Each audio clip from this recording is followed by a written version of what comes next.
Gualtier Maldé. Could he have a sexier name? If I only think of that name the first time he introduced himself. He's really panting. Verdi did not split the word just for the sake of writing something different. It's not just this lascivious. She's just a teenager. This is the sexiest thing she's ever experienced. Scolpisci. They are the strongest consonantic group in Italian. Sh, y, ñ. Scolpisci has two SC groups. The first one, sk, and then sh.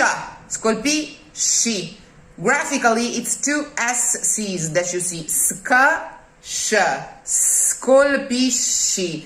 And it's actually, they're both actually to be enunciated. Scolpisci. I was talking about the second one, the sh, scolpisci. It has to be as strong as in German, I would say. But there's actually two of them in the word, scolpisci, skush, skush. One more time.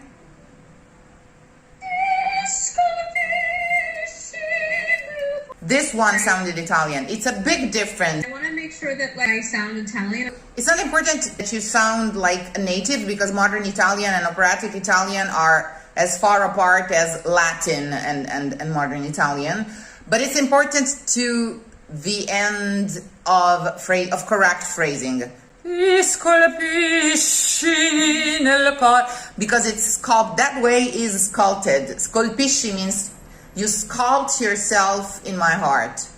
You sizzle yourself in my heart. Speaking to a name, not to a person in this area, but to a name, to an abstract entity that is her boyfriend's name, which by the way is a fake name.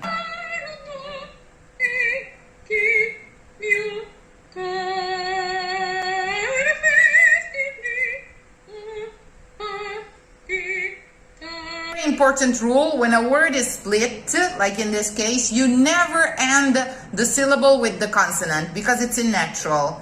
Because when the word is split, it means that the character is either gasping or panting or sighing for joy, for laughter, for whatever. And so the division will not be grammatical. Sem, pre, ram, men. Grammar would split the syllables that way. But realistically, we would say mi, de, sa, pre, ra, me. We wouldn't end a syllable of a word that is split due to an emotion with a consonant. Mi, de, se, pre, ra, men, ne. Me, tar. Dear name, you were the first one, the first name I heard that made my heart beat. And you are portraying that memory, that heartbeat, with this splitting of the word.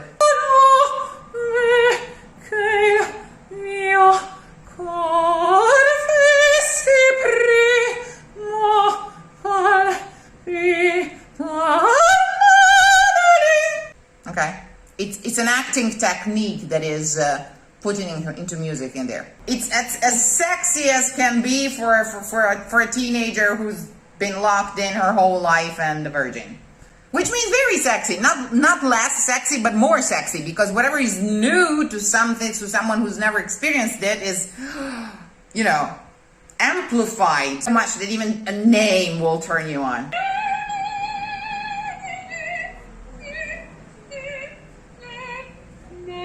Yeah, I don't know how our lyricist would write Le delizie dell'amore in modern English, the delights of love.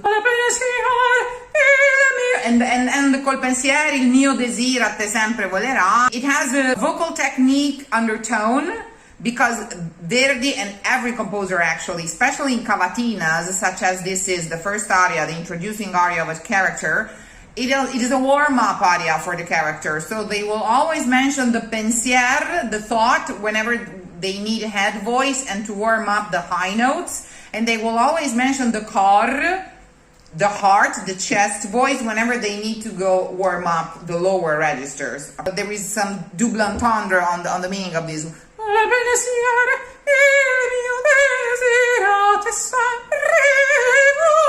And so on.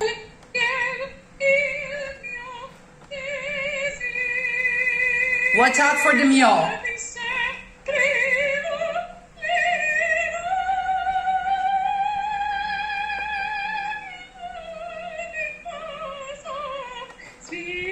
Exactly.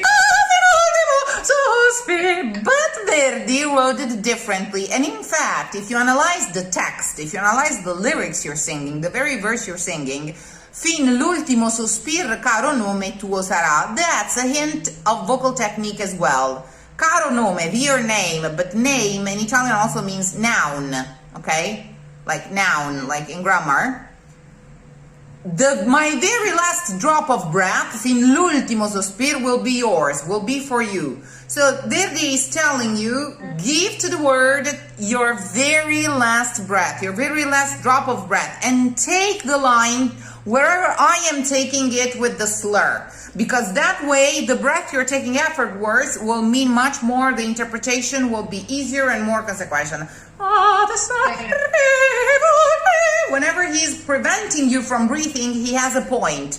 So use your very last drop of oxygen to go exactly till where he wants you to. See how the technique changes and adjusts to it. This is an educational aria because she's a teenager, she needs to be educated, and Verdi is literally putting vocal technique tips, you know, and hacks inside the words of the aria. Because, you know, singers were not particularly accurate at the time. Now we are all nerds, we warm up, we do a lot of research, we have 1,000 ways. Singers back then were just, you know, fancy stars who would just go up there and sing. Most of the times they couldn't read music, I mean, and so they had to think about everything in order to have them actually warmed up for the role. Wow, that's very cool. For these thrills of excitement and lust, I want to say, start from the upper note and really trill in your chest, as if you were trilling from your chest bone.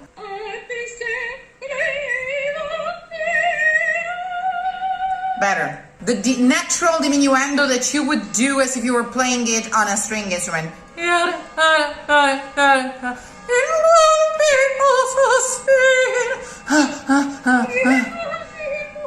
Exactly. They really have to sound like sighs.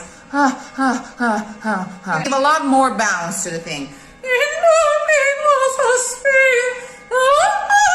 You have to pretend to take out volume of the voice entirely on the second note. If you had a volume knob in your hand and you were doing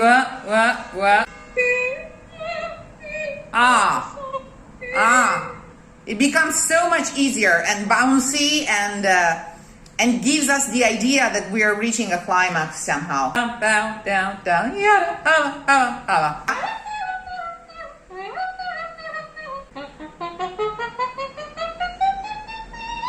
Is always performed staccato, but it's not written staccato, so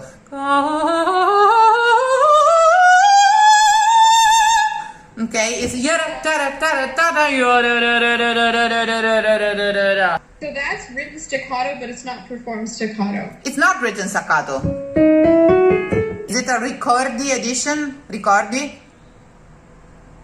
I see.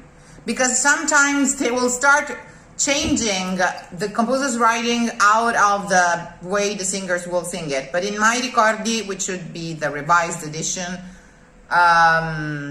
it's not staccato. That's weird. I'm not used to doing a staccato, so now it's like I have to go over those notes again.